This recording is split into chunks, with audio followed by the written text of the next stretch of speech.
your nation, your province, your southern Alberta. From the heart of Lethbridge, it's Bridge City News Weekend Edition with Jeanette Roche. Hi, I'm Jeanette Roche. Thanks so much for joining us for a look at what made headlines this past week. A long-awaited by-election has been called for Lethbridge West. Election day will be Wednesday, December 18th, with advanced voting opening on December the 10th. Lethbridge City Councillor John Middleton Hope will be representing the UCP, and former Lethbridge City Councillor Rob Miyashiro will be seeking the seat on behalf of the NDP. Middleton Hope has announced he's taking an unpaid leave of absence from his current role in City Council to focus on his campaign. Both candidates have been door-knocking and try and garner support from constituents while hearing what the major concerns are. Well, the same ones that we've been featuring from the very beginning. We talk about public safety, we talk about education, we talk about healthcare, and we talk about infrastructure. These are the key pieces that people are talking about at the doors. Healthcare, affordability and CPP and education. Top three things, top 3.5 things all the time.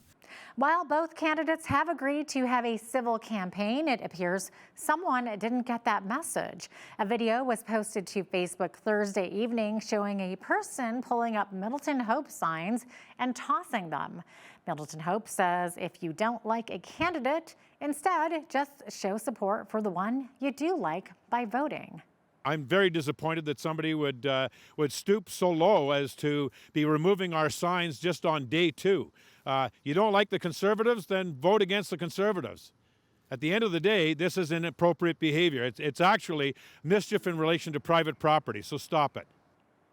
Residents in the Crow's Nest Pass took part in an advanced poll this week for a proposed coal mine at Grassy Mountain. The municipality announced a non-binding referendum vote would be taking place. There are many who are in favor of coal mining, saying it will bring jobs to the region and that coal mining built the Crow's Nest Pass. Others, however, such as country singer Corb Lund, had expressed their opposition to it, saying it's damaging to the environment and will impact the water quality in the region. Someone else you can put down on the nay side of things is former Lethbridge Mayor Chris Spearman, who lives in the Beaver Mines area of the Crow's Nest Pass. Spearman says his biggest concern is how selenium from the coal mining will make its way into our water supply with the Oldman River. My concern was that when the city of Lethbridge hosted a coal company, an Australian coal company, in June of 2021, they could not answer our questions. And the questions we were asking were, if there are excessive levels of selenium in the Oldman River resulting from the coal exploration and coal production, how do you remove excess selenium from the water? They didn't have an answer. So we asked our city engineers, and they said there is no known technology for municipal water treatment plants to remove selenium from the water. Now, on the flip side, there are others who have been supportive of the project for a long time. Carmen and Troy Linderman, with Citizens Supportive of Crow's Nest Coal, state that moving ahead with the project responsibly may actually help the surrounding community and environment. So the Crow's Nest Pass has been over the last number of decades, declining in industry. We don't have a lot of mortgage paying jobs in this community. We're 30 kilometers long, 1 kilometer wide in the middle of the mountains. So a company that's going to come and do business here and provide that economic growth, bring families back, fill our schools, generate jobs and business, well, they're going to come here for something they need. And what we have here is coal. And it's high-grade metallurgical coal. The world needs coal. We're looking at a crisis in 2030 where demand is going to outpace production. We certainly understand the environmental concerns, and we certainly understand some of those risks that are involved with something like this. But with modern technology, modern mining practices, it's an old mine site that needs to be fixed and reclaimed. And with the company that's coming in to do it, with their history and with their backing, we feel confident that we can get that economic boost. We can bring families back, We can, help this community build infrastructure, and not only infrastructure to have housing, but infrastructure to have tourism. Advanced polls took place on November 19th, and the final day to vote for residents in the Crow's Nest Pass will be this coming Monday. Well, we need to take a quick break, but when we return, a verdict is reached in the Freedom Convoy trial. Plus, the feds announce a temporary lift of the federal sales tax on several items just in time for the Christmas season. We'll be right back.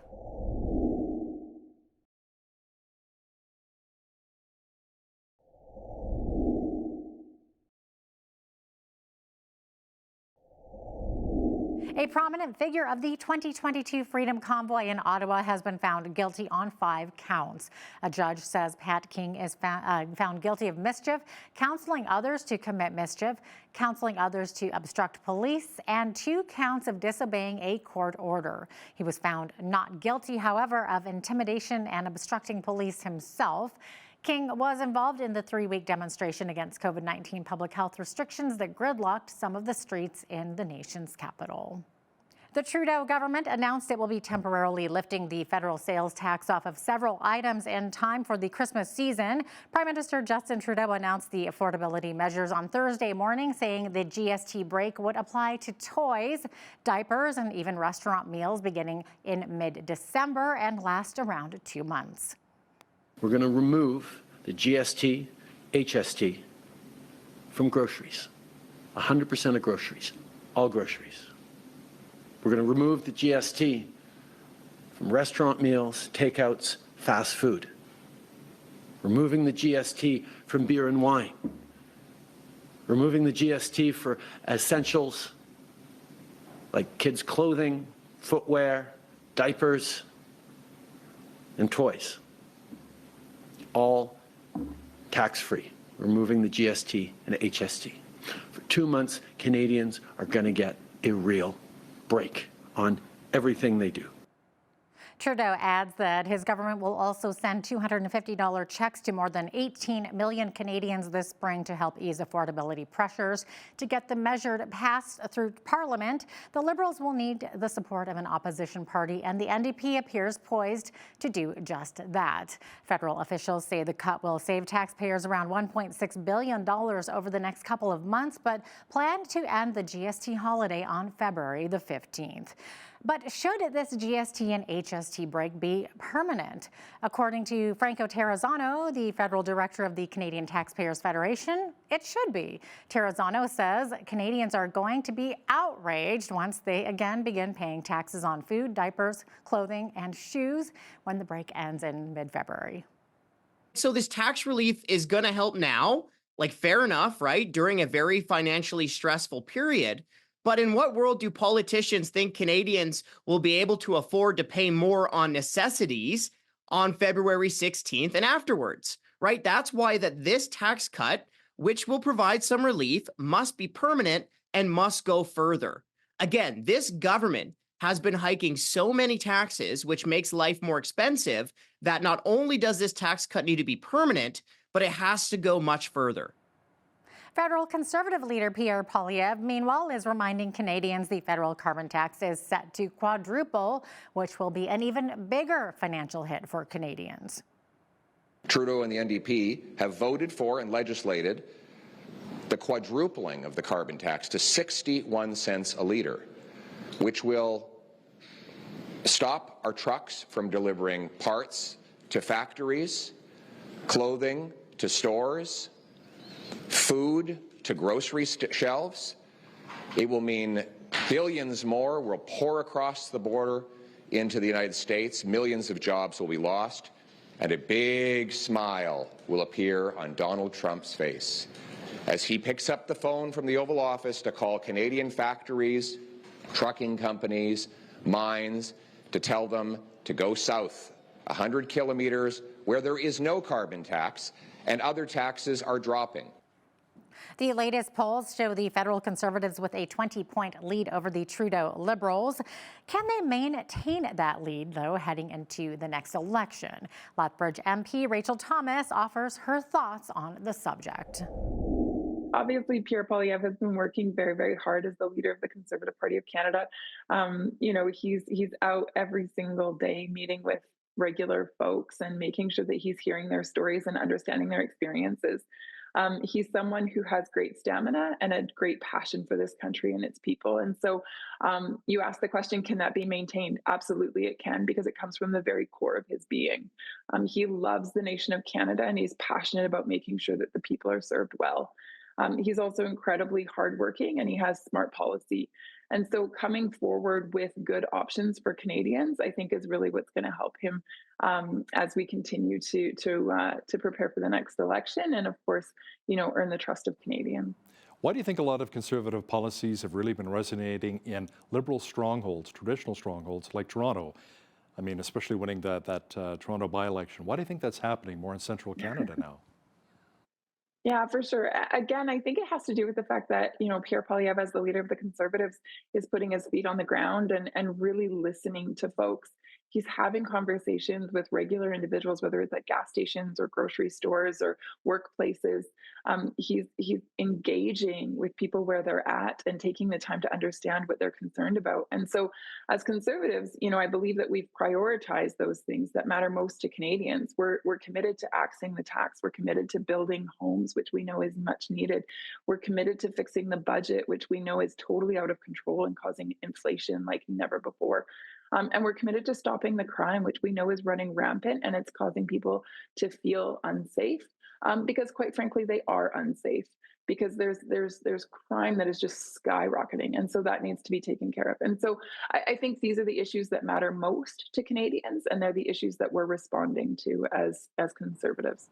Yeah, let's talk about gun crime, and we've seen a huge increase across the country, especially in major centers like Toronto and Vancouver over the last few years.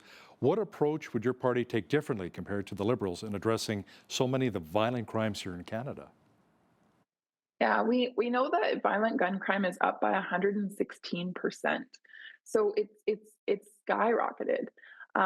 We know that this is having an impact on the safety and well-being of communities, and it's not it's not just some communities. It really is all communities across the country are affected by this, at least in some way. Mr. Trudeau came out just a couple of weeks ago bragging about his handgun ban and the legislation that he's put in place with regards to firearms. At the end of the day, we know that legislation actually only went against those who legally own their firearm and use their firearm responsibly. It didn't go after criminals. And the reason we know that is because actually multiple police associations came out and actually attacked Trudeau on his claim. They actually wanted to clear the record. They wanted to set it straight. So for example, in Toronto, the police association came out and actually said, sir, Mr. Trudeau, the rates of gun crime are actually skyrocketing in comparison to what they were before the Liberals' legislation. So we're seeing where there's a disconnect. I think Trudeau is more interested in appearing like he's creating safety for Canadians than actually creating safety for Canadians. In fact, his legislation, it only worked to divide Canadians. It only worked to attack or scapegoat those individuals who use their firearms for hunting or sports shooting, or for Indigenous folks who also have rifles and often use them for hunting, et cetera, as well. That's not an effective law. At the end of the day, Canadians are not safer because of Trudeau. They're actually put into greater harm. Now, you've been quite critical of the Trudeau government in the past, saying that censorship has increased exponentially with bills such as C-18 and I believe C-11. Can you explain how these bills are, quote, suffocating the Canadian public? Sure, I'd be happy to. Look, free speech is an issue that I am extremely passionate about, because if you do not have free speech, the foundations of democracy are under attack. It is that fundamental. And so Bill C-18 actually attacks the freedom of Canadians in terms of their ability to access the news that they would wish to access. So essentially what Trudeau did is under the Liberals, they put law in place that basically favors the big broadcasters and puts other media companies at risk of even existing. It also prevents Canadians from being able to access news on places like Facebook or Instagram, et cetera, which of course Canadians depend on those spaces for the exchange of news. C-18 is something that definitely favors the large corporate news entities in exchange for going after the small ones and essentially putting them in the ground. Or a nail in the coffin, some might say. And so I have huge concerns there with regards to freedom of choice and of course, the opportunity that Canadians have to be able to access different sources. With regards to Bill C-11, ultimately what this does is it breaks your search bar. You think that you're going online and looking for one thing, but actually the government is rerouting you to what they want you to see. So ultimately it puts the government in the driver's seat in terms of what you can see or say or hear online, which is very scary. Now, your leader, Pierre Poilievre, says he wants to defund the CBC, Rachel. Now, do you back him on this, or is it just for English TV programming? Well, look, so when it comes to the CBC, they receive $1.4 billion from Canadian taxpayers. And we know that despite receiving that lofty amount of money, we know that viewership is down. We know that trust is down. We know that ad revenue is down. And we know that despite this abysmal performance, that Catherine Tate, the CEO of the CBC, determined that the executives should get $18 million worth of bonuses. This is crazy. This is crazy. Of course, Canadians are upset by this. So to answer your question directly, Pierre Poilievre has been very clear. We intend to defund the CBC. We also intend, however, to keep Radio Canada because we understand its importance in certain places within Canada where it's more difficult to access news. And so we want to make sure that in those remote areas and in Quebec that access is granted. But make no mistake, in terms of the CBC, it will be defunded. Randy Boissonnault left his post as employment minister in the Justin Trudeau cabinet. It comes weeks after questions surfaced about the Edmonton MP's past claims of Indigenous identity. He has referred to himself as a non-status adopted Cree from Alberta, with his great-grandmother being a full-blooded Cree woman. He recently walked back those comments, though, and said his family members belong to the Métis Nation of Alberta. This followed a report by the National Post claiming a company he co-owned and applied for government contracts was allegedly Indigenous-owned. Sun political columnist Brian Lilly says the Boissonnault resignation is a bit of a shock. I was a bit surprised because this guy has faced allegations of doing business through his company with the government while he was sitting at the cabinet table. Didn't get removed from that. He's faced allegations that his business partner, was involved with someone who's been in a couple of major cocaine busts, not convicted, but involved. They even shared a P.O. box with this woman for their business. He has been accused of shady deal after shady deal and nothing until the story broke that he claimed Indigenous ancestry, and that's not true at all. And it's not just that his company claimed to have Indigenous ownership to try and get business from the government in one of these programs that's a set aside to help Indigenous businesses.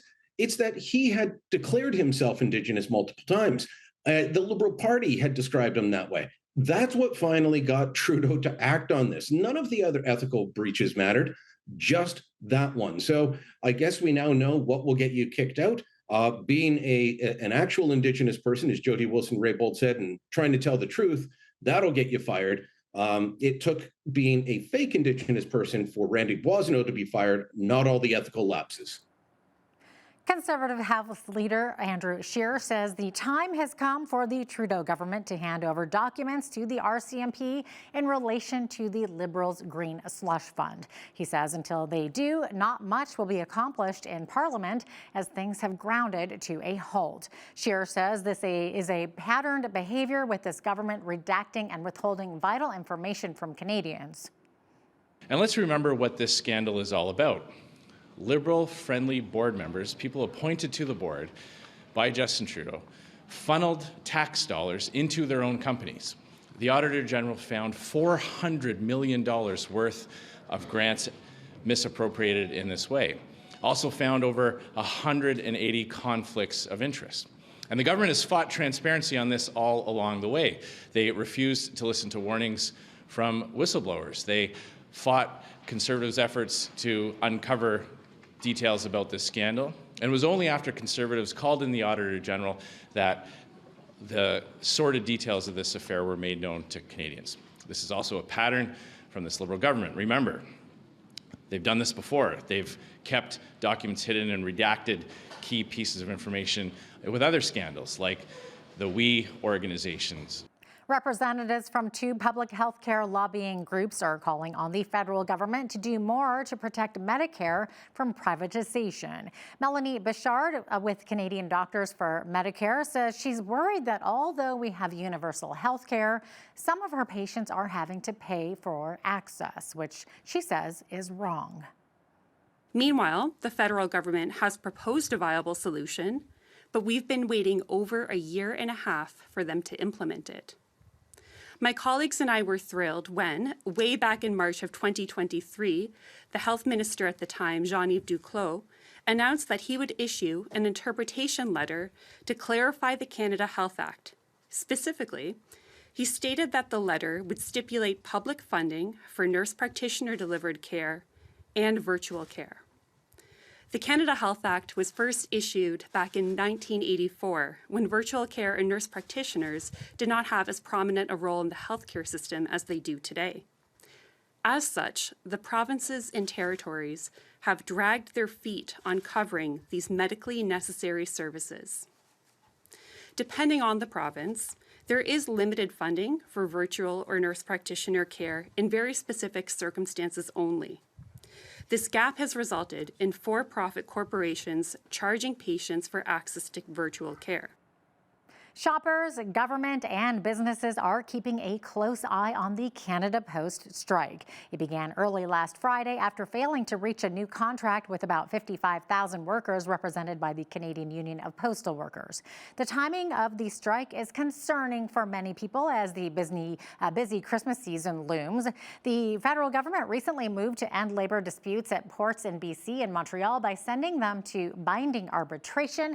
However, federal labor minister Stephen McKinnon has currently ruled out federal intervention to end the strike or bring in an arbitrator. Members from the CUPW in Lethbridge continue to hold a picket line downtown and are continually hopeful a favorable agreement will be reached before any federal intervention. Definitely, we'd always be preferred to have a negotiated contract. It's always a better option than being legislated back to work and trying to put our rights into question as citizens of this country. At the end of the day, we're here because we've got to be here, unfortunately. We were forced into this position by the corporation, being unwilling to offer us a reasonable contract. So it's unfortunate where we're at. The union is calling for a cumulative wage hike of 24% over 4 years. The Crown Corporation, meanwhile, has offered an 11.5% increase. Alberta's health minister delivered an update on the province's refocused healthcare system. Adriana LaGrange says Acute Care Alberta will be the new agency responsible for overseeing hospitals. The refocus splits Alberta's healthcare system into 4 health agencies and will oversee the priority sectors of primary care, acute care, continuing care, and mental health and addiction. So this past July, the Ministry of Mental Health and Addiction stood up Recovery Alberta. And today, Primary Care Alberta becomes a legal entity and officially begins its work under the leadership of CEO Dr. Kim Simmons, who is here today. Soon, these 2 provincial health agencies will be joined by the agency responsible for acute care, which will be known as Acute Care Alberta. Acute care is a significant part of the healthcare system with complexities that require us to be thoughtful and intentional. So Albertans see tangible improvements to the healthcare delivery. LaGrange adds the work to create the agency is a bit delayed, but it's expected to be up and running by next spring. Former Humboldt Bronco Ryan Strachnitsky will be the focus of a 6-part television series on AMI next year, focusing on his goal of making the Paralympic basketball team. The 25-year-old from Airdrie was paralyzed from the chest down in 2018 when a semi-trailer ran a stop sign and barreled into the path of the Humboldt Broncos bus in Ruel, Saskatchewan. It's my show that'll be broadcasted on AMI in May and June, and they're kind of following me around for the next year or so. My basketball career, training, a little bit of hockey here today. So they're kind of following me around, and interviewing a lot of people that have helped influence my life and supported me along this journey in hopes that I can make the Paralympics one day. You know, the first year was a learning curve, learning the sport, learning what I can and can't do, but pushing my limits to try and get better. And so I trained a lot over the summer, got to meet a lot of people, and I'm hoping to make the national team in the next couple of years before the next Paralympics. Lethbridge also lost a player in that horrific crash, and 100% of the proceeds from the Smile Cookie campaign will be donated to support the late Humboldt Bronco Logan Boulet's Green Shirt Day fundraiser and the Logan Boulet Endowment Fund. Steffa Pinn, owner of West Highland Tim Hortons, says last year the campaign raised $9.8 million across Canada. She also tells us how much they hope to collect this year. The answer is more. The answer is always more, right? So, you know, we've got some great organizations, you know, and bringing awareness to this is so important to us. So I know we've had a ton of pre-orders in. So if you have an organization, you have friends or family, please come to the Tim Hortons locations and pick up those Smile Cookies. All of it will go back to the local community here to raise more awareness, or the Tim Hortons Foundation camps as well. And that also impacts youth in our area as well. The group last year, we sold $43,000 worth of cookies. I can tell you, starting today, we already feel like we're ahead. Normally, this particular location last year did about 500 cookies a day. Our goal is at least 600 cookies per day, just out of this one location alone. The Boulet family, they are so well connected and they know so many people, and certainly that helps not only bring awareness to the Logan Boulet and the Green Shirt Day, but it also brings awareness to the Tim Hortons Foundation camps. So honored to be part of the Holiday Smile campaign and celebrate the Boulet family. My hometown is Humboldt, Saskatchewan, so I have a special connection to the Boulet family and the community of Humboldt. So to be included and to, you know, make cookies for a good cause is just such an honor and such a privilege. We told Tim Hortons last year we'd do it for 1 year, and it was so successful. They asked us again. We said, sure, we'll do it for 1 more year. That's it. But it's an amazing charitable fundraiser, and we hope that other groups will step up next year and help out, because there's lots to do and lots of fun, and it's Tim Hortons, right? It's an iconic Canadian emblem and coffee. Well, we're seeing more and more people become not just vegetarians, but vegan. And many times it's due to food allergies, sensitivities, or just a personal choice. Coming up, BCN's Naveen Day chats with Jillian Hallworth, an instructor at Lethbridge Polytechnic, about what a vegan diet actually looks like.